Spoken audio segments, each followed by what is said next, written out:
ఓం నమః శివాయ. ఓం నమో నారాయణాయ. ఓం శ్రీ నరదృష్టి నివారణ కాళభైరవాయ నమో నమః. ఓం కుజ అరిష్టేతు సంప్రాప్తే కుజ పూజాంచ కారయేత్. కుజ ధ్యానం ప్రవక్ష్యామి రుణ రోగ శత్రుపీడోప ఉపశాంతయే. హరి ఓం. మా ఛానల్కి స్వాగతం. చూస్తున్న వీక్షకులకు ప్రేక్షకులకు ప్రియ కాళభైరవ భగవద్బంధులకి స్వాగతం పలుకుతూ మమ్మల్ని ఎంతగానో ఆదరిస్తూ ఉండబడినటువంటి ప్రియ సోదరీమణులకు అందరికీ కూడా సనాతన సంరక్షకులకు ధర్మ వీక్షకులకు ప్రేక్షకులకు అందరి పేరును కుజ భగవానుడి యొక్క ఆశీస్సులను కోరుకుందాం. కుజుడు రోగకారకుడు, రుణకారకుడు, శత్రుకారకుడు. ఎవరి యొక్క జాతకంలోనైనా లగ్నంలోనైనా 1లో 2లో 4లో 7లో 8లో 12లో కుజుడు సంచారం చేసినట్లయితే కుజదోష ప్రభావం ఉంటుంది. అలాంటి రుణాలు రోగాలు కుజదోష ప్రభావం ఎవరిపైన ఉండకుండా అందరినీ చల్లని చూపులతో ఆయురారోగ్యాలుగా ఆశీర్వదించాలని, ఏడాది తర్వాత కుజ భగవానుడు 28వ తారీఖు 12వ నెల 2023 నుండి 5వ తారీఖు 2వ నెల 2024వ సంవత్సరం వరకు సంచారం చేయనప్పుడు ఎలాంటి ఫలితాలు ఉంటాయో, ఏడాది తర్వాత ధనుసు రాశిలో సంచారం చేయనప్పుడు ఎలాంటి ఫలితాలు ఉంటాయో సవివరంగా సంపూర్ణంగా తెలుసుకుందాం. తులారాశి వారికి ఏడాది తర్వాత ధనుసు రాశిలో కుజ భగవానుడు సంచారం చేయడం వలన తల్లిదండ్రుల మాట, గురువుల మాట, అన్నదమ్ములతో, అక్కాచెల్లెలతో మీరు ప్రేమపూర్వకమైనటువంటి మర్యాదలు ఇచ్చి పుచ్చుకోగలిగినట్లయితే మానవ సంబంధాలుగానే ఉంటాయి.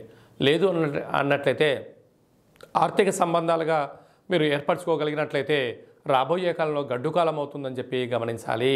కుజ భగవానుడు అందరినీ చల్లగా ఆశీర్వదించాలని, 1లో కుజుడు ఉన్నాడు రుణ సమస్యలు, రోగ సమస్యలు.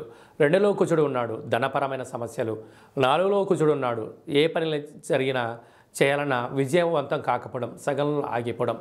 7లో కుజుడు ఉన్నాడు ప్రేమ వివాహాల్లో ఆటంకాలు, భార్యాభర్తల మధ్య విభేదాలు, వాహన ప్రమాదాలు పొంచి ఉంటాయి. 8లో కుజుడు ఉన్నాడు యంత్ర ఆయుధాలతో ప్రమాదాలు, జలగండము, భూగండము, యంత్ర ఆయుధాలతో, మారణాయుధాలతో ఇబ్బందులు ఉంటాయి. వ్యయంలో కుజుడు ఉన్నాడు ఖర్చు పెట్టడమే తప్ప తిరిగి తెచ్చుకోవడం లేనటువంటి పరిస్థితి ఉంటుంది. భూముల్లో పెట్టుబడి పెట్టడం, అమ్ముకోలేకపోవడం, అలాగా అనేక రకాలమైన కోర్టు, పోలీస్ స్టేషన్ల చుట్టూ తిరిగే పరిస్థితి అధికంగా ఉంటుంది. కనుక ఇలాంటి కుజ భగవానుడి యొక్క అనుగ్రహం లేనటువంటి వారందరూ ఏం చేయాలి అన్నట్లయితే, ప్రతి మంగళవారం పూట ఉదయం 6 గంటల నుండి 7 గంటల వరకు కుజహోర జరుగుతూ ఉంటుంది. అలాంటి కాల సమయంలో మౌనంగా ఉండడం, వీలైనంత వరకు కుజ ధ్యానం చేసుకోవడం యోగదాయకం. అలాగనే ఎరుపు వస్త్రాన్ని, ఎరుపు క్లాత్ మీద కూర్చొని సాధన చేయడం వలన అంగారకుడి యొక్క ఆశీస్సులు అద్భుతంగా మనకు ఉంటాయి. అలాగా ప్రతి మంగళవారం పూట కందిపప్పుతో కూడుకున్న ఆహారాన్ని భుజింపచేయడం, ఒక ఎరుపు క్లాత్లో 1 కేజీ బావు కందులను కానీ కందిపప్పును కానీ మూటకట్టి, ఒక 7 ఎర్రటి ఒత్తులను ఆముదంలో నానబెట్టి, ఇలాంటి సమస్యలు ఉండబడిన వారికి దిష్టి తీసి ప్రవహించే నీటిలో వేయడం వలన చేపలు లాంటివి అనేక తిని తనకున్న కుజదోషం తొలగిపోతుంది. అలాగనే నానబెట్టి గోమాతగా పెట్టడం వల్ల కర్మదోషం తొలగిపోతుంది. అలా కుదరలేదు బ్రాహ్మణుడికి దానం ఇవ్వడం వల్ల, బ్రాహ్మణ భోజనం చేయడం వల్ల మనకు సంచిత ప్రారబ్ధ ఆగమిక కర్మలు తొలగిపోతాయని చెప్పి గమనించాలి. అలా మీరు పడుకునేటువంటి రూమ్లో ఒక ఎరుపు లైట్ని ఏర్పాటు చేయడము, ఎరుపు క్లాత్తో పైన పడుచుకొని పడుకోవడము, అలాగే ఎరుపు వస్త్రాన్ని దానం చేయడం వల్ల రుణ సమస్యలు, రోగ సమస్యలు తొలగిపోతాయి.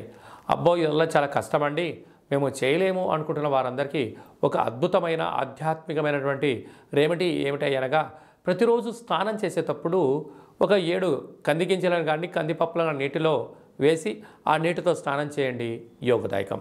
అలాగనే ఈ యొక్క అంగారక కల్పవృక్ష దేవతను గృహంలో ఉంచుకొని ప్రతిరోజు ఉదయము, కుదిరితే సాయంత్రం పూట 2 అగరబత్తులు వెలిగించి ఓం క్రాం క్రీం క్రోం సహ భౌమాయ నమః అనే మంత్రాన్ని 7 సార్లు, కుదిరితే 27 సార్లు, కుదరలేదు 108 సార్లైనా కుదిరేలాగా చేసుకొని మంత్ర సాధన మీరు చేసినట్లయితే ఇలాంటి అనేక రకాల సమస్యలు తొలగిపోతాయని చెప్పి గమనించాలి.